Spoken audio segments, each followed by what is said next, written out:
It's my pleasure to welcome you to the State of Washington Retail, our membership luncheon, which is sponsored by Macy's. I'm so pleased that Renee Sunde, the president and CEO of the Washington Retail Association, accepted our invitation to speak today. Thank you, Renee. It's been great having you here in town. As you've no doubt noticed, retail is undergoing an enormous transformation with the rise of e-commerce and bankruptcies of some of our largest retailers. Since many of the consumer trends that are first seen in retail eventually make their way to other industries, we thought the state of Washington retail would be a fascinating topic today. So today, Renee will share some facts and figures on how Washington State retail is doing, how the Tri-Cities stacks up, and share details about some of these trends that are reshaping retail. So just quickly for fun, by show of hands, tell me, anybody raise their hand if you had a retail job before you were 20? Anybody have a, oh my gosh, it's like almost everyone. Perfect, all right. So as I did, many of us received great on-the-job training. We were just talking about this with Jeff from Macy's and Renee.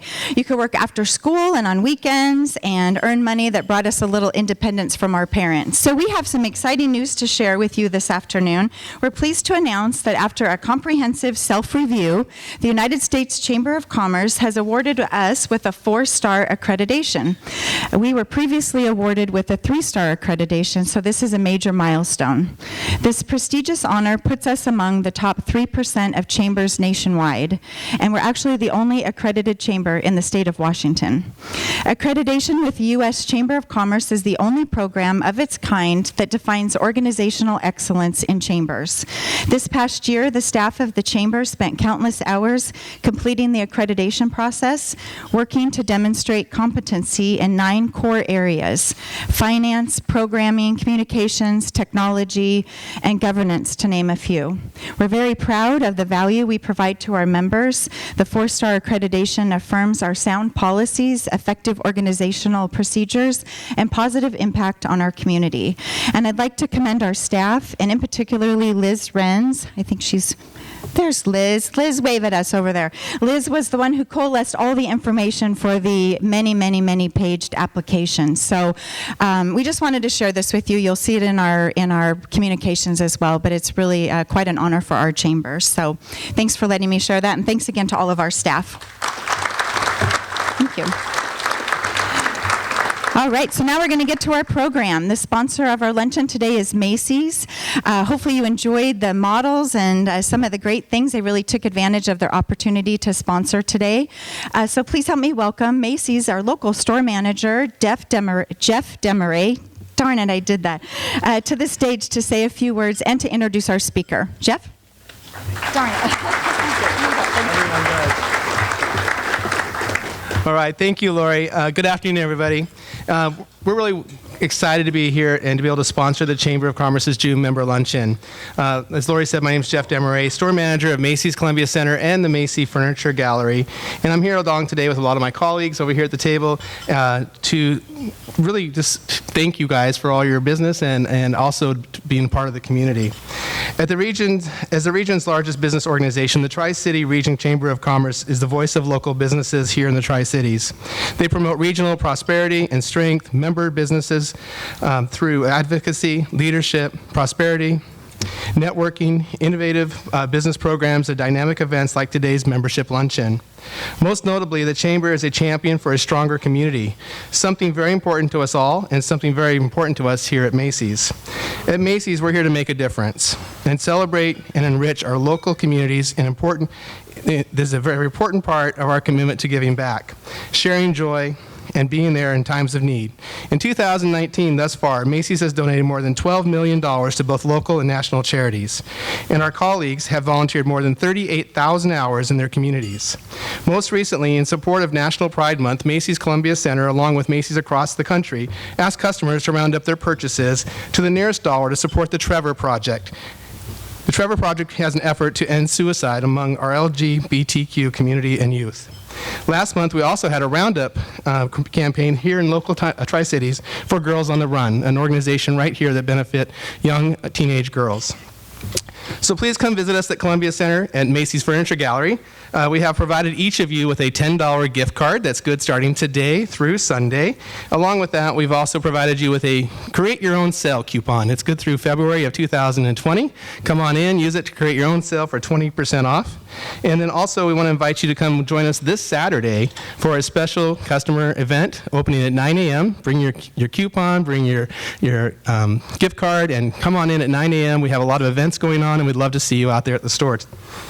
So now it's my pleasure to introduce our keynote speaker, Renee Sunde, President and CEO of the Washington Retail Association. Before joining the Retail Association, Renee spent over 30 years in marketing, business development, nonprofit, leadership, and community and economic development. As stewards of the retail experience in Washington State, she is dedicated to the board's vision to position the association as the state's premier retail association. Renee is committed to working to strengthen retail with customers, legislatures, and the marketplace. Today, she's here to discuss some topics very important to me and many of you: the impact of retail nationally and in the state of Washington, the impact of retailers that are driving the growth in our area, and the top 5 retail trends and how the Tri-Cities measures up in statewide in those trends. So please help me welcome Renee Sunde.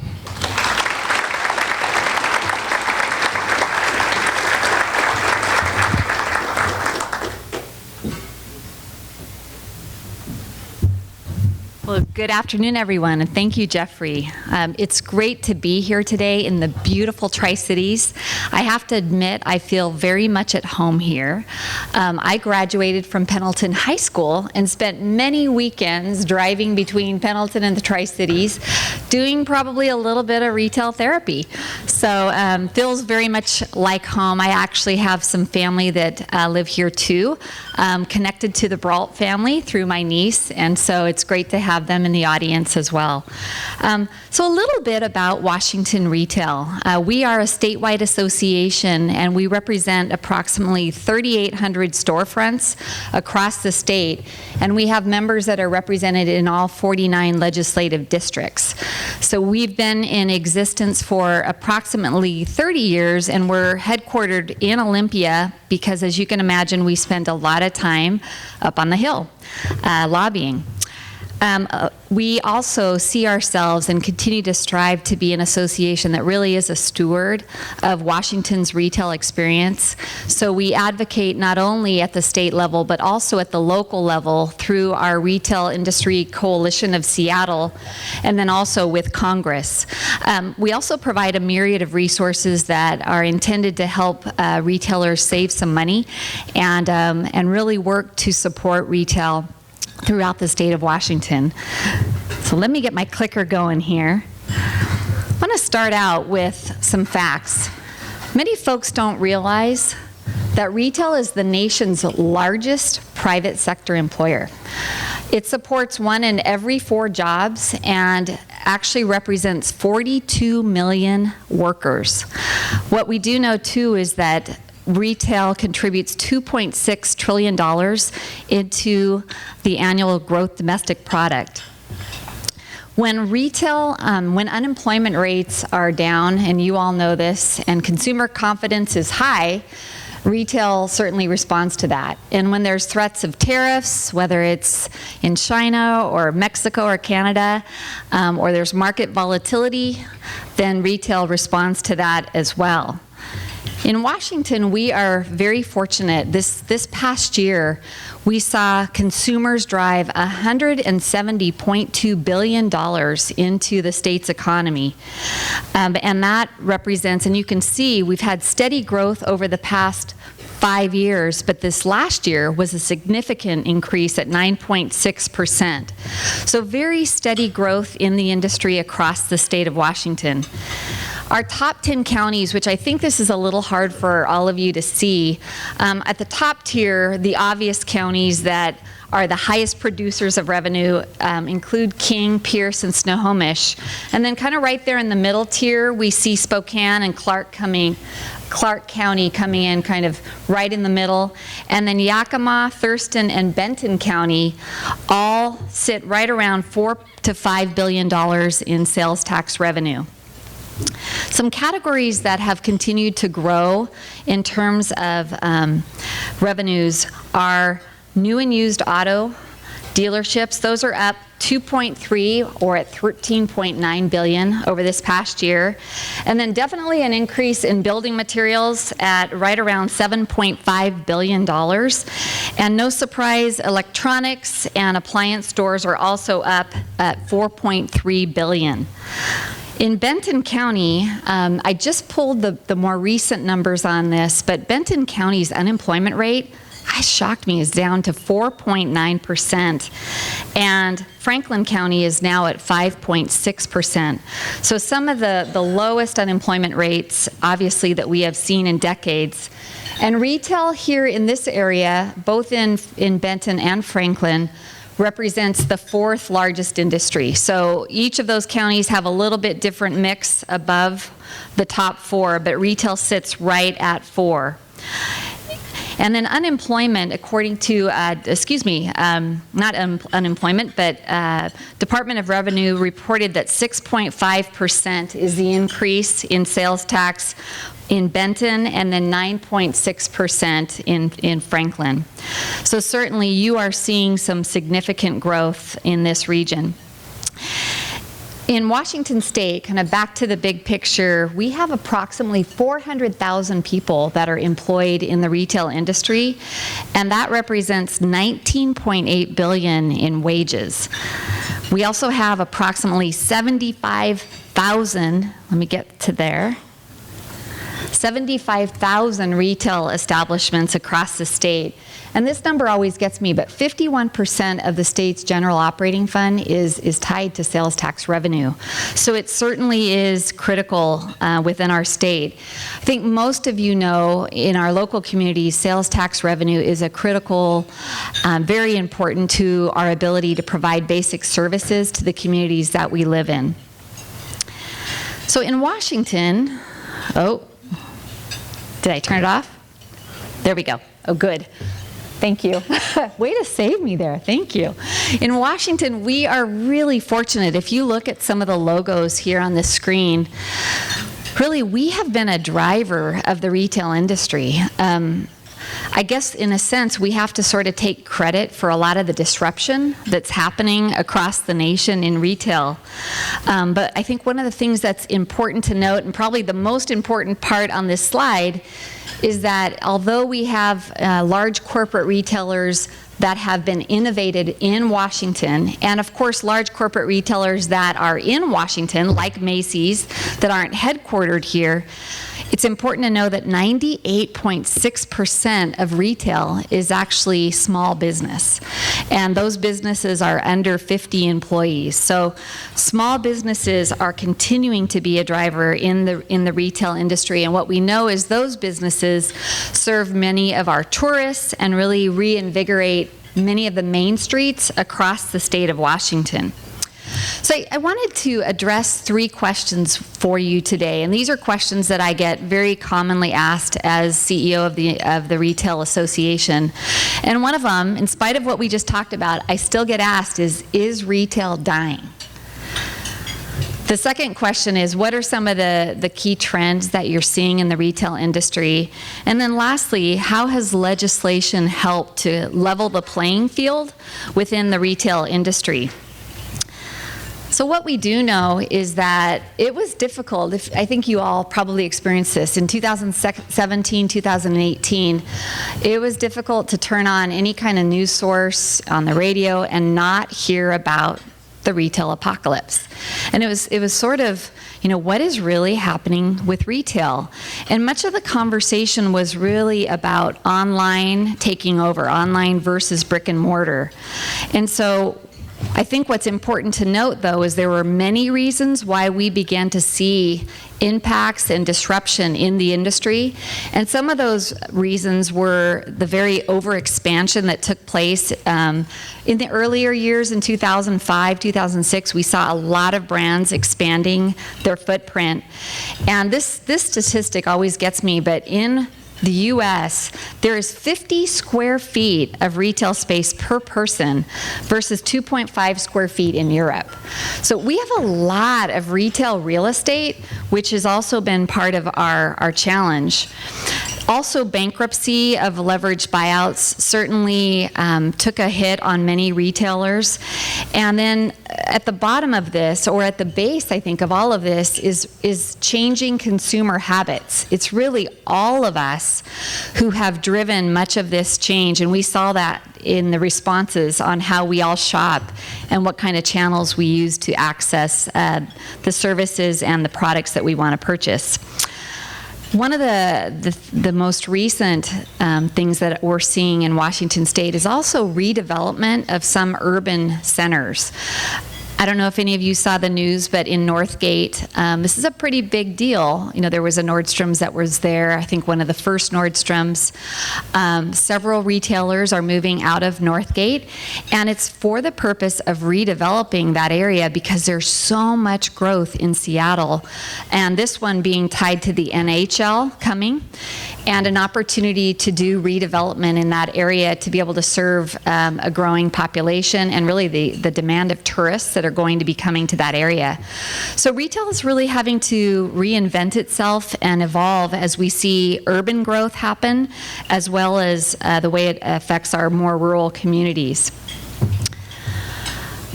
As much as we have seen this impact and this apocalypse theory, I think what's important to note is retail is stronger than ever. It is an exciting time to be in the retail industry. And rather than declining, we are seeing a revolution that's crossing the nation and certainly creating more challenges as small retailers have to also figure out what that looks like in order to be competitive. As I mentioned on an earlier slide, retail saw an increase in Washington State to 9.6%, and that was between 2017 and 18. And according to the National Retail Federation, the projections for the coming year nationally are that we're going to see an increase of between 3.8 and 4.4%, and that really estimates about $3.8 trillion of growth. So certainly we are seeing an increase and a renaissance of retail throughout not only the state but throughout the nation. So I want to switch gears just a little bit and talk to you today about 5 trends that are shaping the retail industry. And there's a lot more than 5 trends, but for in the interest of time, I'll focus on some of the top trends that we are seeing impacting. The first and foremost is the obvious one, and again, you all responded with your poll and made a really strong case for that today, and that is that retail is now becoming omni-channel. It's changing the way our association has to talk about the industry. We were historically very focused on brick and mortar, and online was sort of the bad guy, right, coming down and really impacting communities and impacting the industry.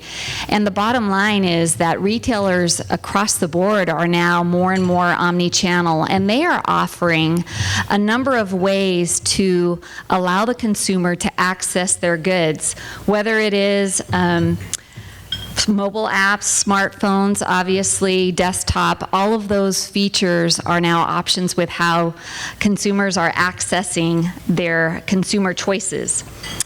Retailers are also creating new roles and expanding distribution channels that are increasing inventory opportunities, and that's a significant way that we're seeing changes in the industry. On this next slide here, you can see the growth of omni-channel, but one of the things I wanted to point out is that when new stores open, what's interesting is they see a 37% increase in actually their web traffic. So we're seeing more and more of that combination of how these channels are working together in retailers across the state. want to talk a little bit about digital transformation, and this is probably a topic, honestly, we could spend the entire morning talking about digital transformation, because this is truly one of the disruptors, the main disruptors of the industry. According to Christy Olson, she's the head of evangelism at Microsoft, she's quoted saying, "Digital transformation is driving a new breed of retail that will take consumers where they have never been before." And that is no doubt what we're seeing. How many of you are familiar with IoT? Internet of Things. So currently, according to Goldman Sachs research, there are 12 billion different connected devices. And by 2020, they're projecting that there will be 30 billion. So let me kind of explain what IoT is. It's anything that can be connected through the internet. So it's cell phones, it's coffee makers, washing machines, all of the wearable devices, our Apple Watches. Those are all considered IoT, part of the IoT universe. Right now, Walmart is using IoT to look at weather data, which then helps them forecast their grocery sales. That's just one example of how retailers are using that technology to really change the way they do business. Another example is robotics. And right now, Amazon is using robots in 20% of their fulfillment centers. And we're seeing other retailers, Target is recently put out a lot of news about the robots that they're using in their fulfillment centers as well. How many of you have seen a chatbot? A robot on the internet that interacts with you while you are trying to shop. Right, those are, Nancy, Mary, those are robots. So they're using AI in order to really be able to serve the consumer better, be able to ask questions that maybe you may have as you move through the website and do your shopping. More and more chatbots are popping up as we surf through the internet. And virtual reality and facial recognition, especially from a policy standpoint, we are hearing more and more about these technologies, and it will be interesting to see how they begin to impact our retailers, not only in the state, but across the nation. So I want to talk a little bit about the fact that I'm talking about all this digital transformation, but the reality is retail is really a people business. It's all about serving consumers. And what we're also seeing as a trend is that retail is becoming more and more experiential.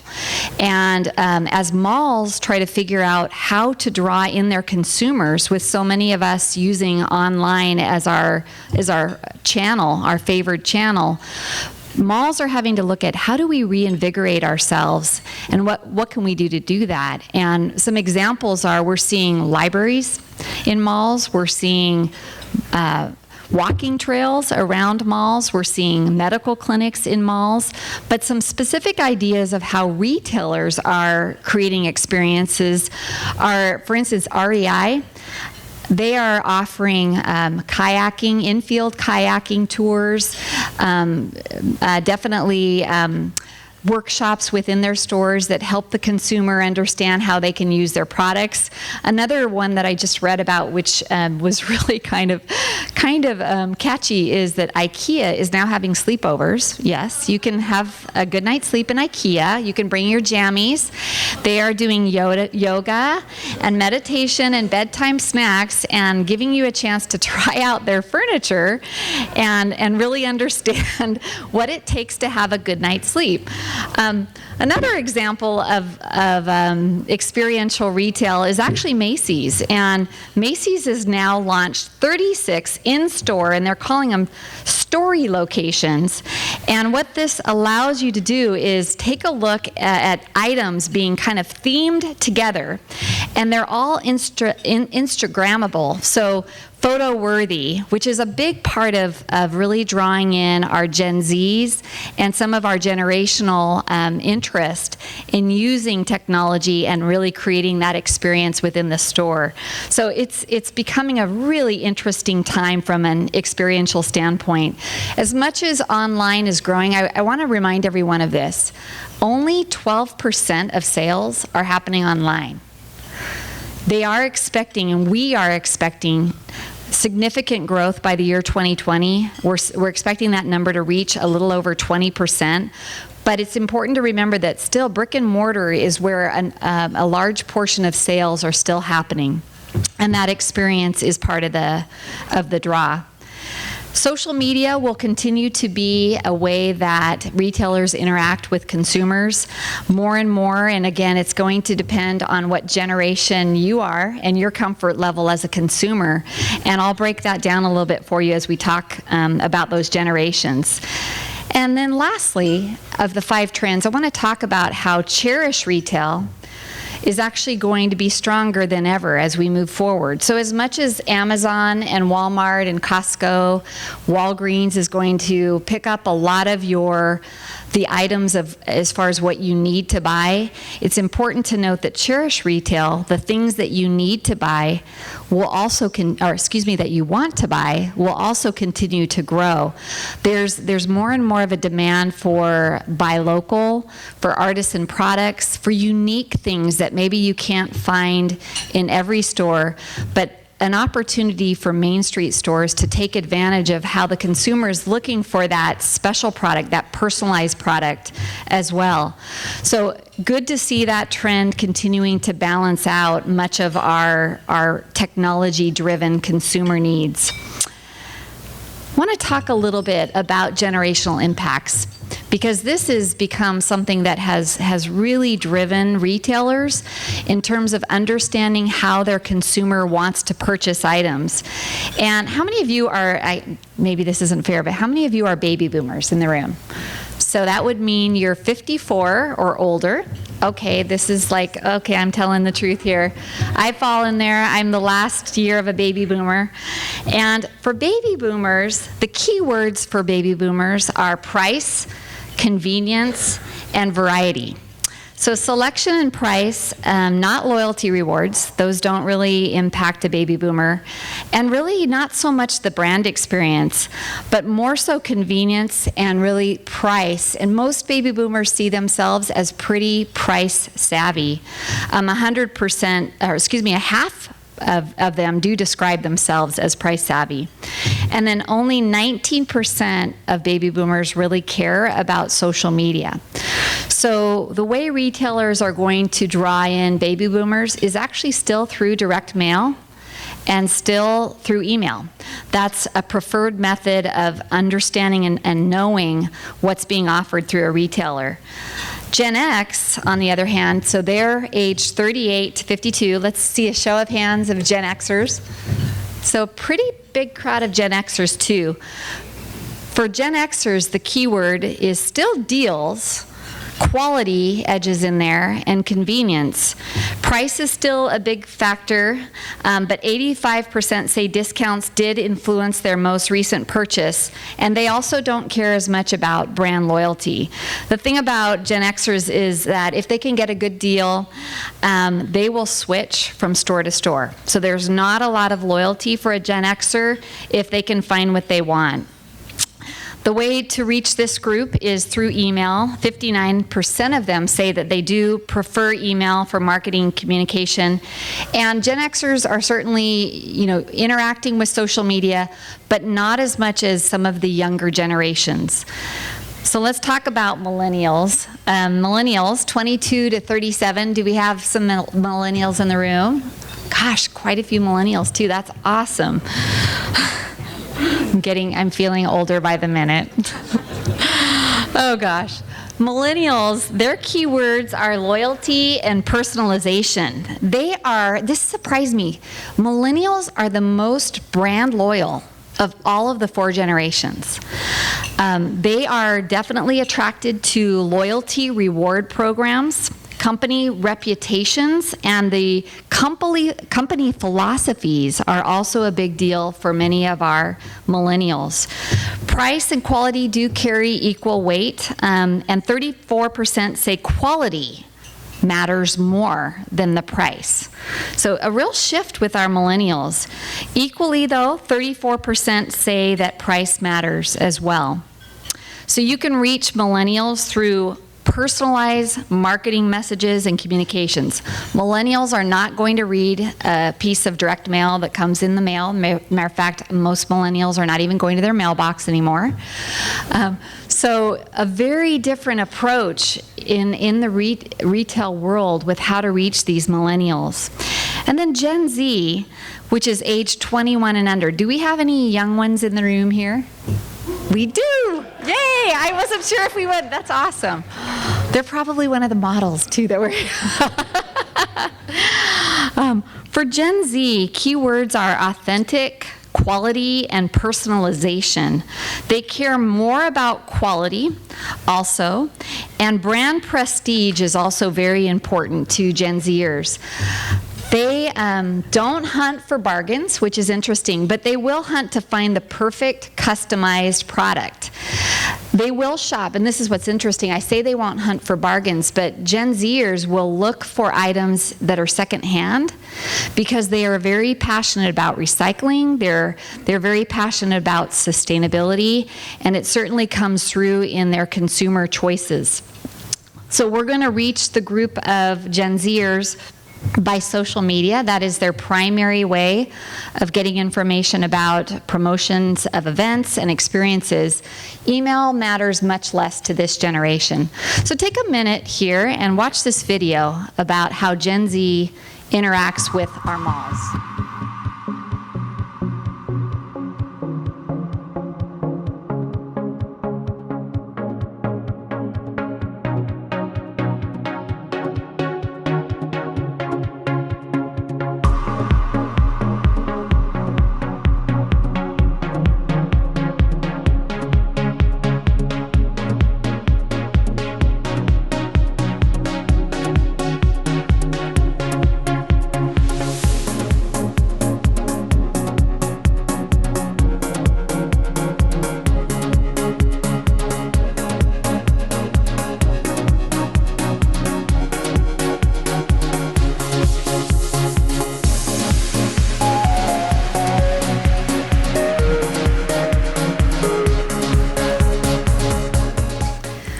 My biggest takeaway from that is that Gen Zers love the mall. Because here we've been talking about what are we going to do to reinvent our malls. And so that is one of the challenges, I think, before retailers is how do we create experiences within our malls to ensure that this younger generation is keeping those malls vibrant, and certainly becomes a challenge for the retailers that are present in malls.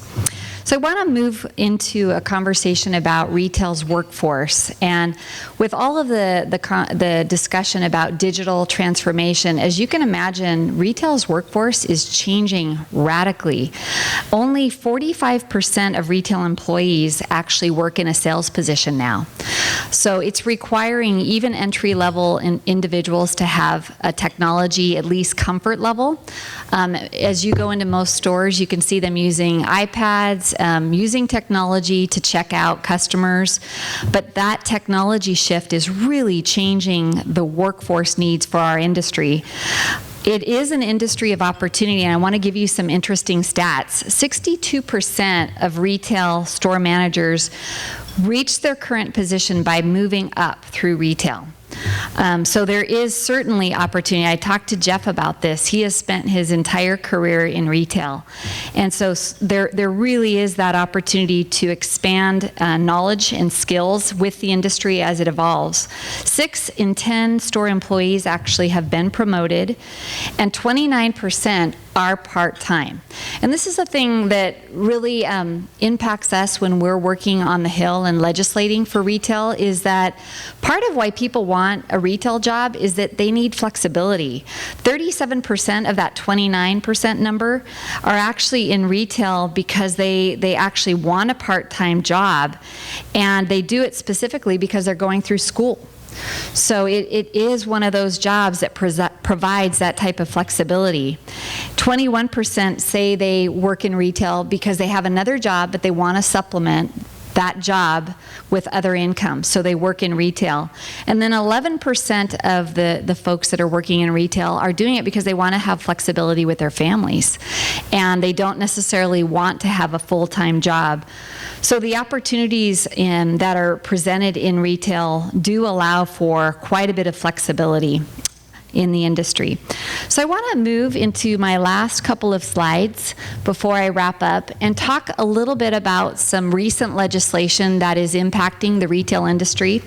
How many of you have heard of marketplace fairness and this new legislation? Well, as of June 2018, the U.S. Supreme Court did hand down a decision called the Wayfair versus South Dakota. And this is really significant for retailers, because one of the challenges that retail has had is that many of us were purchasing and buying our goods and services online because we didn't have to pay sales tax. And what this new legislation does is it levels the playing field between online and brick and mortar.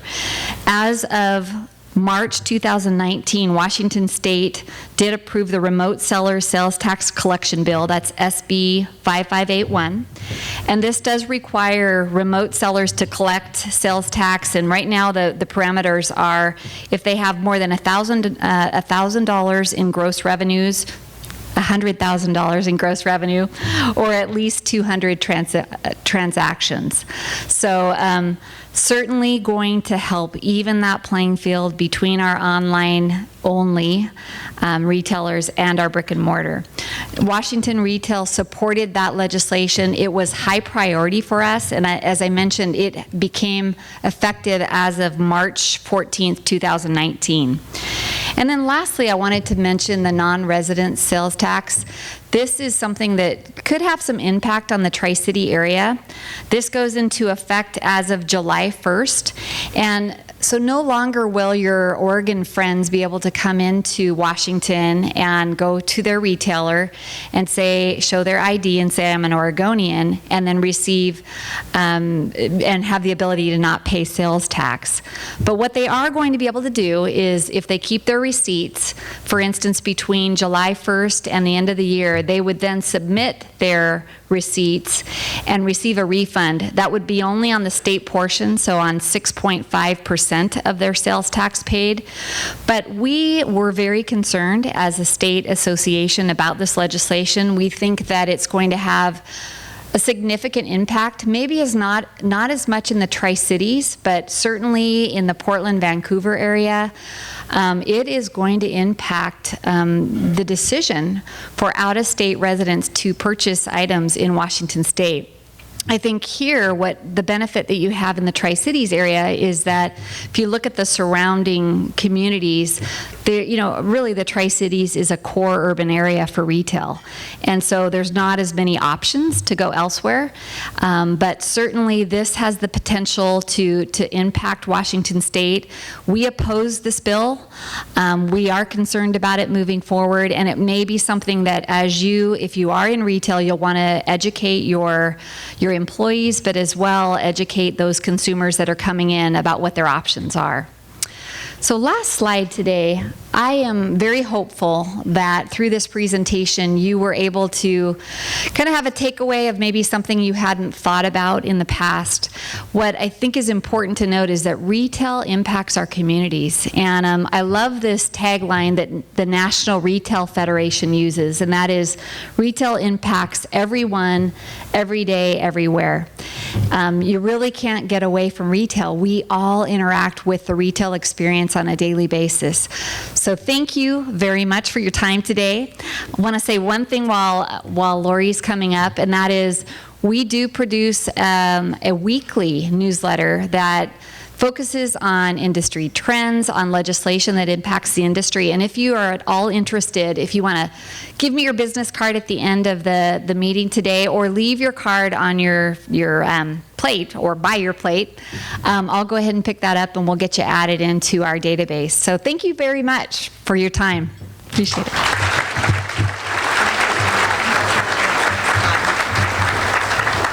Renee, thank you so much. That was really fascinating. And again, so many of these trends, I love to learn about trends, but so many of those will impact your business, whether you're in retail or not. So we appreciate you traveling over here today. And again, it's been great having you here in town. So again, just to wrap up today, I want to thank Macy's for sponsoring our luncheon today. Jeff, thank you so much.